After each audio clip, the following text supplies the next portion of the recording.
So now moving on to our next presenter, I think, one of the big things that we've faced in terms of COVID, Corona, the last 6 months, and this has been a global characteristic, is the shutdown that we saw of the economies and specifically of our schools.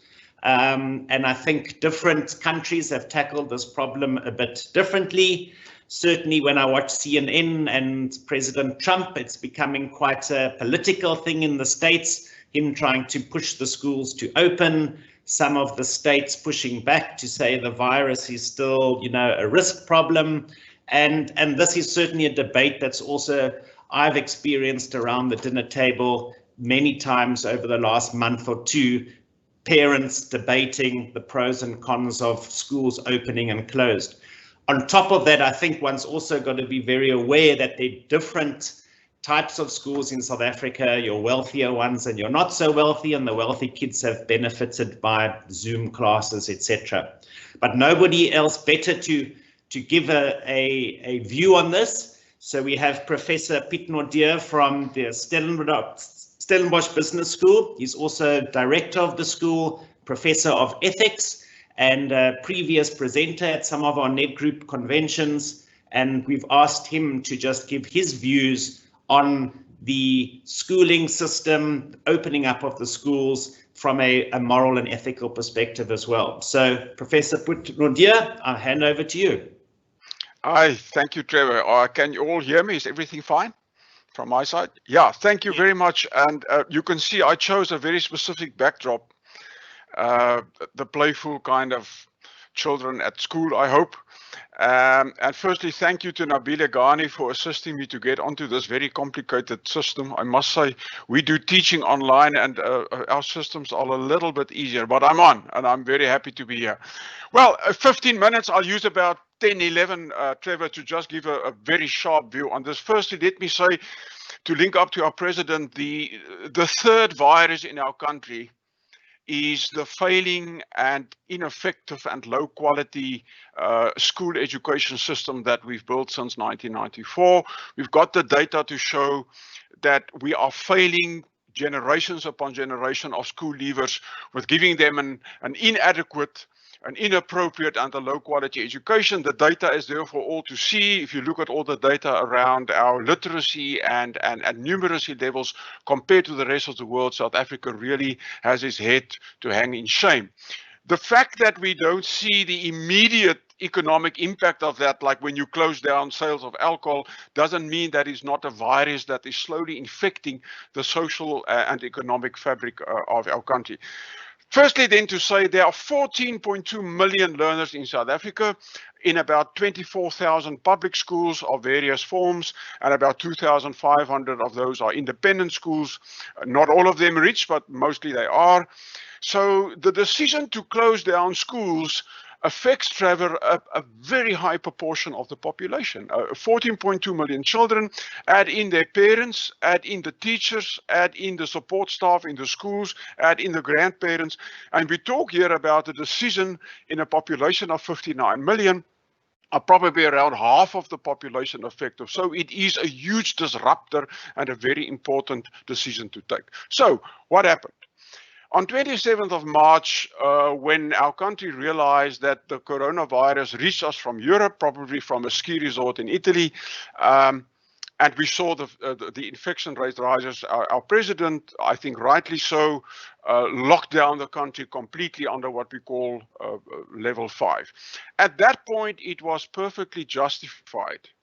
And the reason I say that is we were not sure of how quickly the virus would spread, where the hotspots would be, what South Africa's pattern of mortality rates would be, what our survival rates would be compared to the rest of the world. And very importantly, Trevor, on the 27th of March, we had no good medical data to tell us whether age plays an important role in the spread of the virus or not.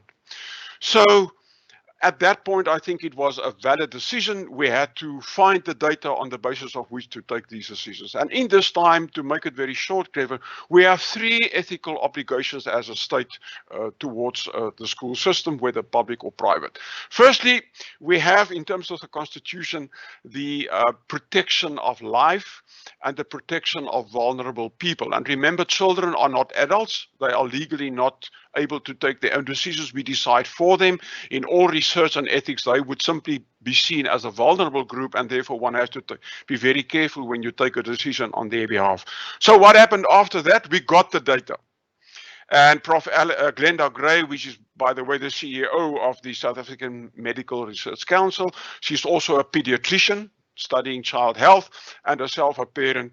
What came to the fore after a few months, that children and youth is quite resilient to the virus infection.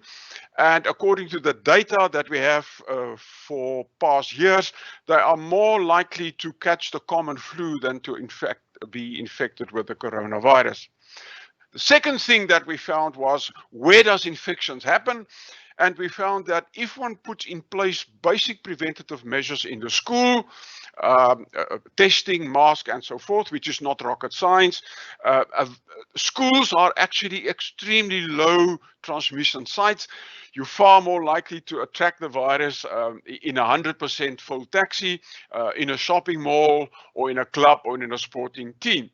So by the time we reached lockdown level 4 and 3, we already knew, if we want to take our ethical decisions on good data, that schools are actually, relatively speaking, obviously subject to basic precautionary measures, safer spaces than many other places in society. And when we look at the average child in our South African schools, most of them would be safer in a school than in a home.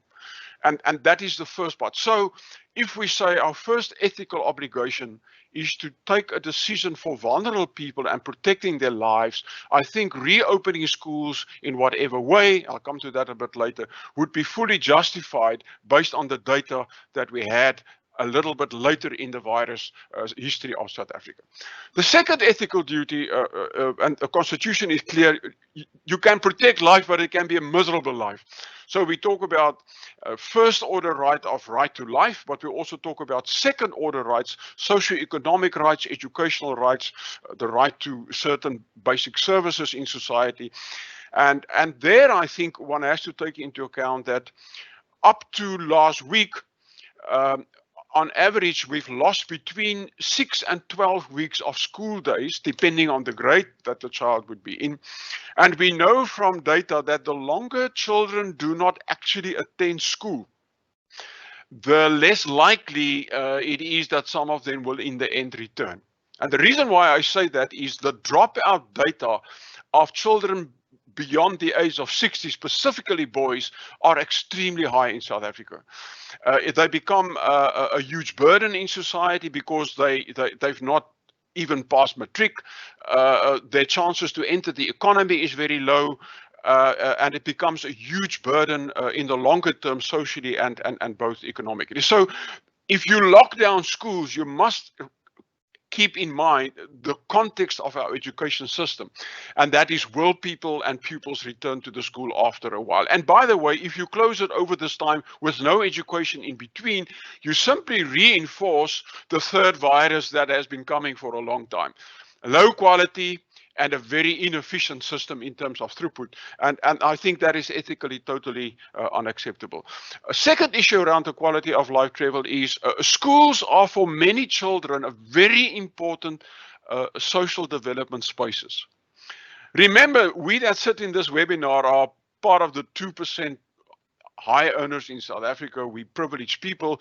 When we think of a school, you know, we think of the kind of private Model C school environment, and we think of lockdown, we think of a house with a TV, with a swimming pool.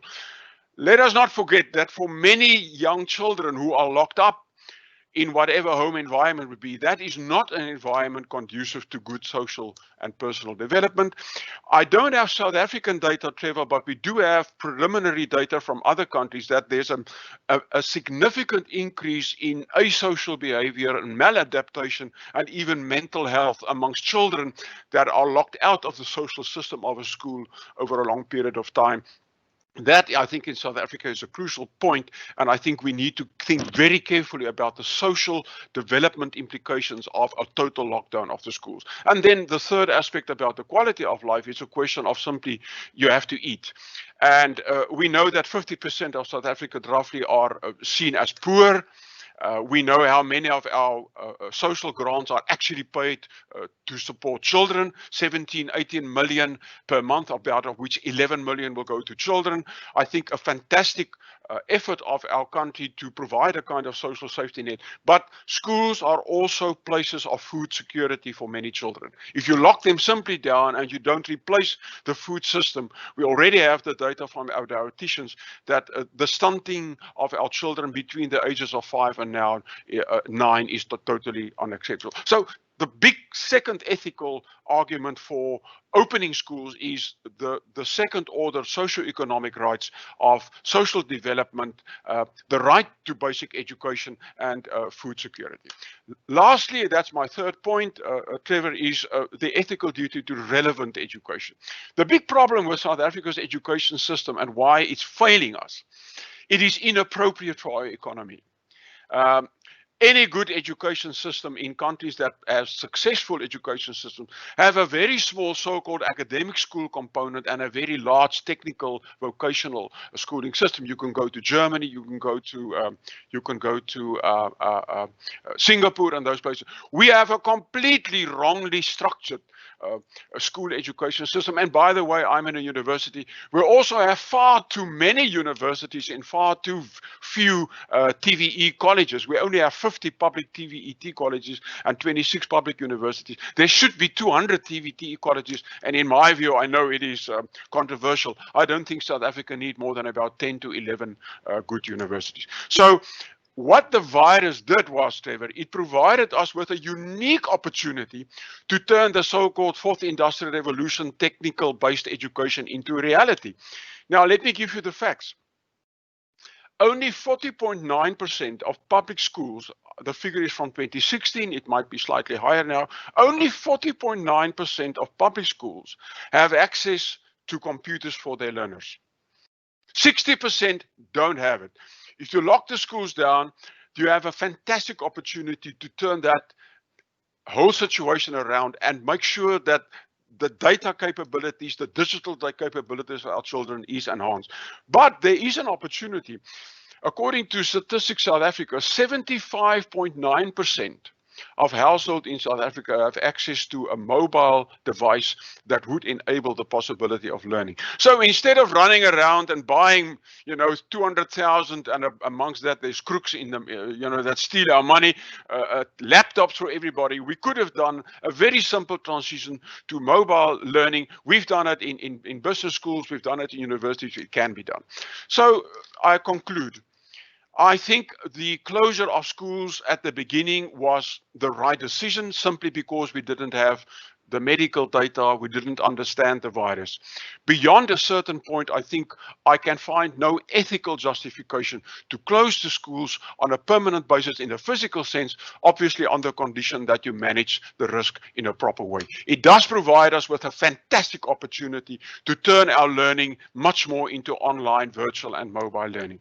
And then I end off. We know that our government during the coronavirus time claimed to take their decisions based on the best available data. We also know that that is not true. They take their decision partially based on data, but also based on lobby groups, whether it's taxi owners or in this case SATU, the very strong trade union within the education system.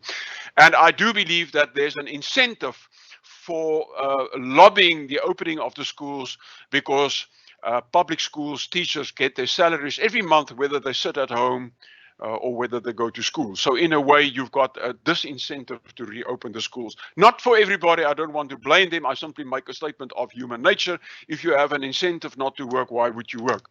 So my solution is we must immediately declare all teachers as essential services. They would not have constitutionally the right to strike because they provide an essential service. We must provide them with adequate protective gears as we do for our medical staff, and they need to go back to the schools. Thanks very much. Great. Thank you, Piet. I do have just one question for you, and you touched on it a little bit. There's definitely been this move towards, let's call it, internet-based schooling now, and we see certain businesses popping up globally, but certainly also in South Africa. Two points to that for your views, please. The one is, do you think as a child you can get the same learning experience sitting at home and being taught, over the Zoom or Teams or whatever it might be, but over the internet? And then touching on your point that you made on the vocational part of it, I guess, being in a science lab or being in a woodwork room. I mean, certainly that you can't do at all, I think, via internet sitting at home. So can you perhaps just give your comments on those 2 points? Yeah, Trevor, very easy. The first one is as technology has advanced, we are in fact able to replicate very high quality learning experiences online. We do that in the business school in Stellenbosch University. We spend about 150 million rand in 3 weeks to turn our whole system onto a digital learning experience, but you must be retrained to do that. It's not just, you go online and show your PowerPoints like we do here. It is really about making sure that the learning experience and also learning from one another. Yes, it is possible, and you can also do that through mobile devices. Your second question is, can you do everything that way? No. There are certain practical skills that you need to do, and obviously that would require a different setting. But more importantly, the isolation that arises from digital learning is a very serious issue. Although there is something like virtual sociality, research is not yet convincing to show that it replaces the idea of a social face-to-face interaction with other people. There is a limit to what we call the social power of the virtual world. Great, very interesting.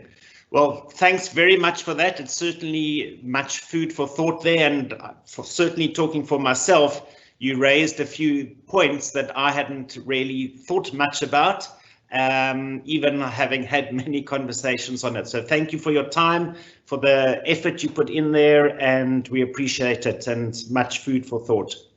So I'd like to end off by thanking everybody. I hope you found the last hour and 40 minutes or so informative, helpful, and we look forward to welcoming you all back in early December for our third and final webinar for the year. Thanks, everybody.